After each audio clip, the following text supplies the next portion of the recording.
एक काली ननद की चार भाभियां। दिव्यांका एक पढ़ी लिखी और सेल्फ इंडिपेंडेंट लड़की है। उसे सम्मान के साथ जीना आता है। वो एक बहुत अच्छी कंपनी में जॉब करती है। उसकी माँ देवकी ने उसे बहुत लाड प्यार से पाला है। एक दिन दिव्यांका अपनी माँ से कहती है, माँ, आपने तो मुझे सब कुछ सिखाया है, लेकिन आप अपनी बहुओं को कहाँ से ले आई? उन्हें तो कुछ भी नहीं आता। देखो, आपकी चारों बहुएं अभी तक सो रही हैं। बेटा, मैंने तो तेरी भाभियों की सिर्फ सूरत देखी थी, मुझे नहीं पता था उनकी सीरत के बारे में। चलो खैर, छोड़ो इन बातों को। तुम जल्दी से तैयार हो जाओ, नहीं तो ऑफिस के लिए देर हो जाएगी। देवकी के 4 बेटे और एक बेटी है। घर की इकलौती बेटी और बहन होने के कारण दिव्यांका सभी की लाडली है।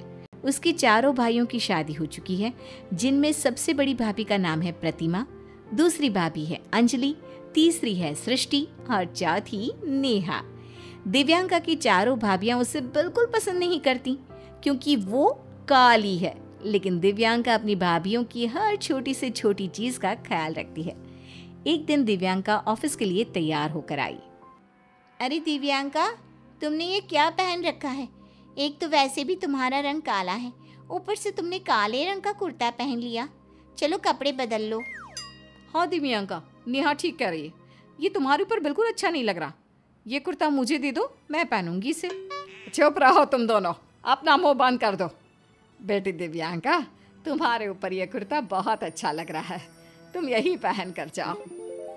अरे माँ, आप अपनी बेटी से झूठ क्यों बोल रही हो? काले रंग के कपड़े काले लोगों पर अच्छे नहीं लगते।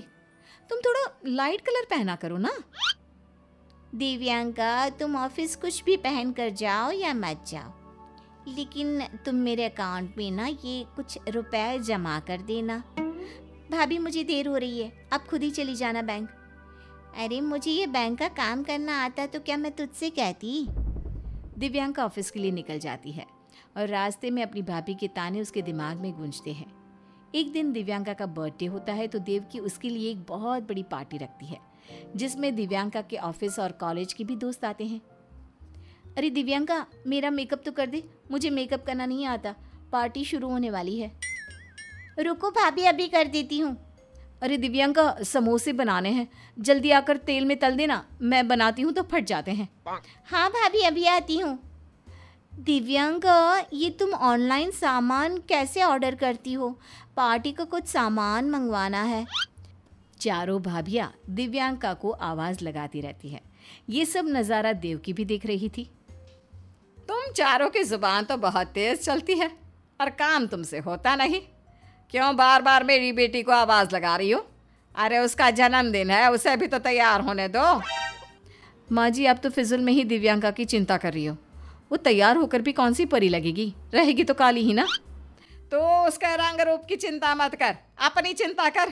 कुछ काम करना आता नहीं, बस मजाक उड़ाना आता है दूसरों का। देवकी के टोकने के बाद भी चारों बहुएं किसी न किसी चीज़ के लिए दिव्यांका को आवाज़ देती रहती है। थोड़ी देर बाद पार्टी शुरू होती है और चारों भाभियां मेहमानों के सामने ही दिव्यांका की टांग खींचने लगती है। अरे, ये चॉकलेट केक किसने ऑर्डर किया है?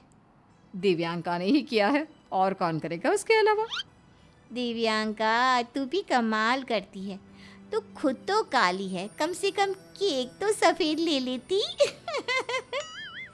नेहा की बात सुनकर सभी लोग हंसने लगे, लेकिन दिव्यांका ने अपनी भाभी की बात का कोई जवाब नहीं दिया।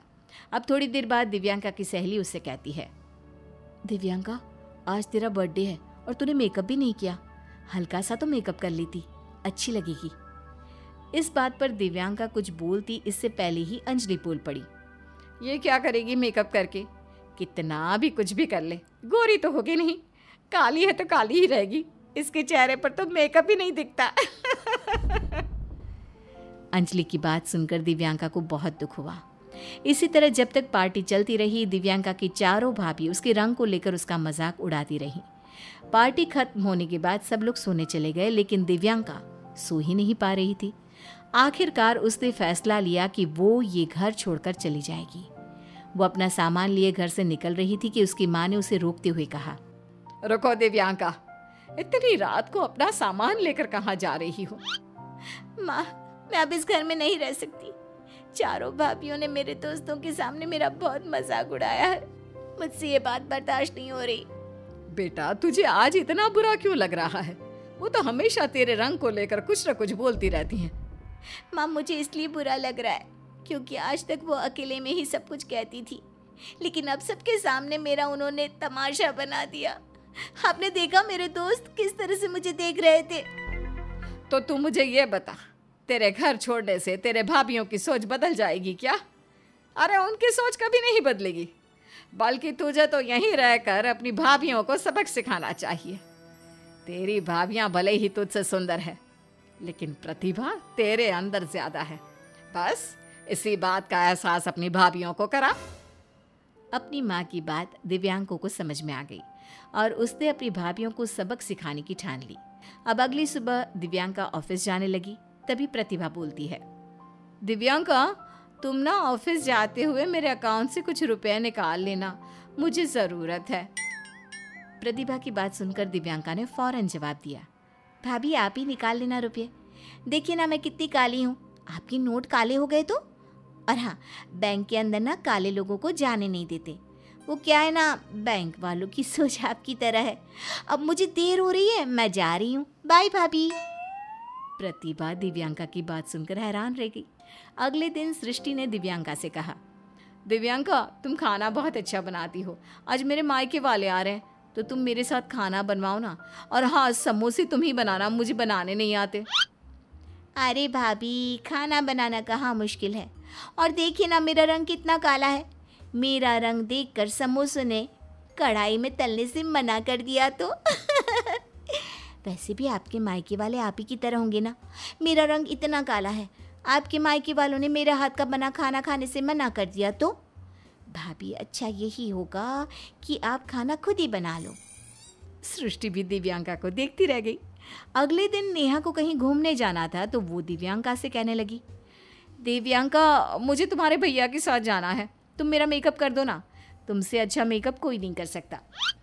भाभी मैं कहाँ अच्छा मेकअप करती हूँ, मेरी बात मानो, आप ब्यूटी पार्लर से मेकअप करवा लो।